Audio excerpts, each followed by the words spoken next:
What's up, YouTube? This is Frankie Garcia1 coming at you with the Morphtronic Deck profile, Morphtronic equipped version of it. My updated. Here you go. Morphtronic cell phones. You run 3, Swarm of the Deck, Dice Roll, and Quick Summons. No, you can only run 3, no less than 3, and 3 is the max, so no more than 3. I have Extreme Victory cards now. And Morphtronic Lantron, he's the newest one newest one of the two. While attack position, any effect damage that I would take from my opponent he would take it or she would take it instead. And then while in defense, when this card is destroyed by battle and sent to the graveyard, this turn I take no battle damage. So yeah, and then this one's a level 1 tuner, so I can go Formula, Cataster, anything that's an uneven number or even whichever, And then eventually once I get Trish, I can go Trish using him too. And then going to my level 3s. We start off with Morphtronic Borden. Go for OTK, using him to one attack position so they can attack directly, or go defense for the stall and save my ass. We start off with 3 Morphtronic Scopins. He's the quick stormer sinker of the deck, besides Lantron. I took out Remilton, so I can run Lantron in there. And yeah. This is for your quick 7s while in attack position because it's once per turn. It has a Marauding Captain effect. And then go switch it to defense and you have a level 8. Go for 8, go for Stardust. Go for Dot Ruler, anything like that. And go with 2 Morphtronic Slingans. He's your Hand of the 6 Samurai Morphtronic, where you contribute a Morphtronic to pop a card on the field or put it in defense if this card will be destroyed. Another Morphtronic can be destroyed instead. So, like I said, he's like a 6 Samurai. Then the 2 other new Morphtronics is Morphtronic Stapling. While on attack position, he's your attack target, and whatever monster attacks it, that destroys it by battle loses 300 attack. And so if I have 2 of these already, my opponent can't attack it due to their battle lock. So it's awesome for stalling and awesome for beatdown because they're originally 1400. They're the strongest ones alone without effects.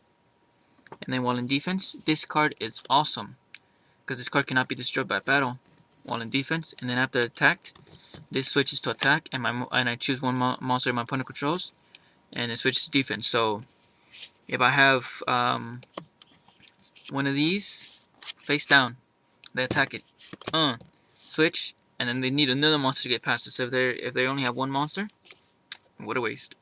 And again, my turn goes, and I kill.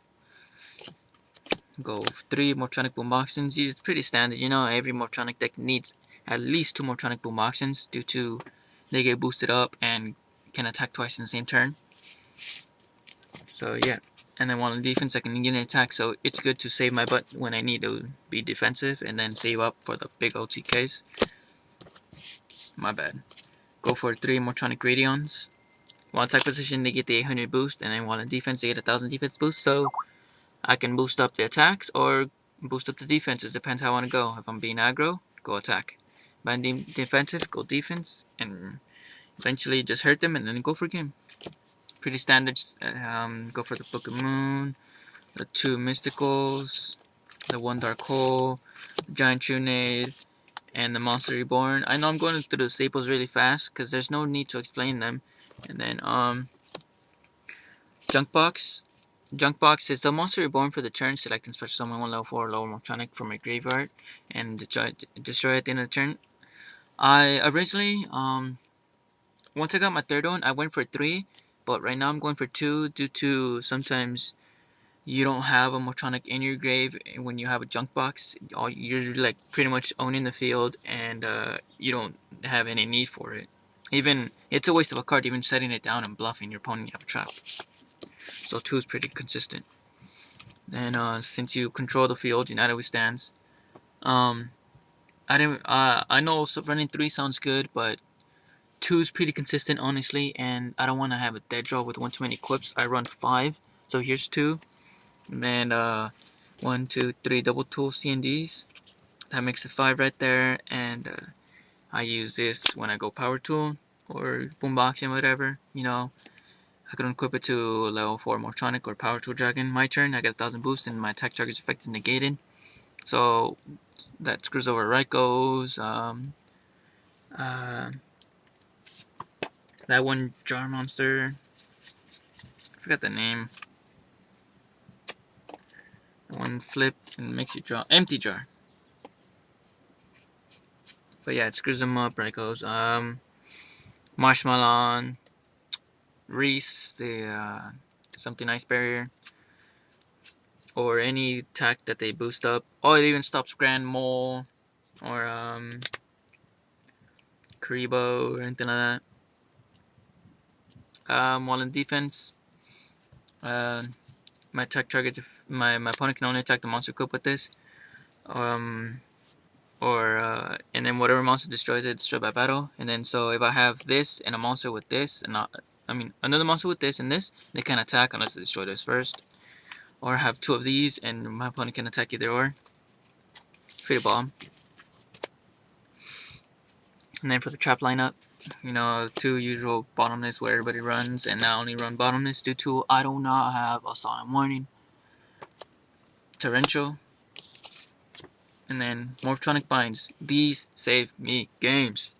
Morphtronic Binds, as long as I control a face-up Morphtronic monster, my opponent's level 4 or higher monsters cannot attack or change battle position. I know I speak a little too fast in the video, sorry.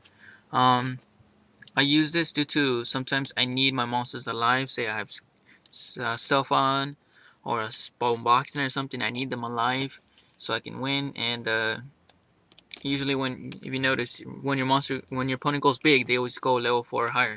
So it's pretty good. And then pretty standard, the 7 tools. You need 7 tools for their Solemn Judgment, their Solemn Warnings, Magatama, you know, for the heavy big old trap lineup, or Deep Prison, whatever, you know. And then instead of running a second one, I run Dark Bribe due to I want to be able to stop spells as well. Say Dark Hole, Giant Trunade, anything I want out of there. And yeah, and I don't have a full 15 synchro lineup, but I have what I have. I have 10. Level 6, I have Gaia, the Gaia Knight, the Force of Earth. 7, I have Angel Sacred Wyvern, Scrap Archfiend, X-Saber Herbalem, and yeah, that ends my level 7s. And one more of level 7s, which you need in the deck. At least 2. It's more Power Tool Dragon. I run 3 because I like to go for the equips. And like if you noticed, I have Extreme Victory cards, so I'll tell you why I need 3 as well. Run 1 Thought Ruler Archfiend because I can go into 8 pretty easy actually.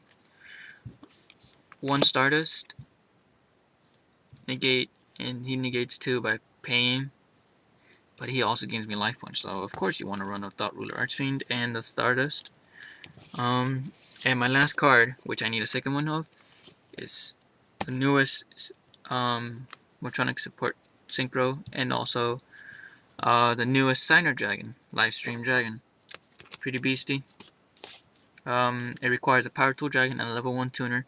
For the moment I use, for my level 1, I use Lantron right here. But eventually I'm going to change it out. Hopefully I get Effect Veilers.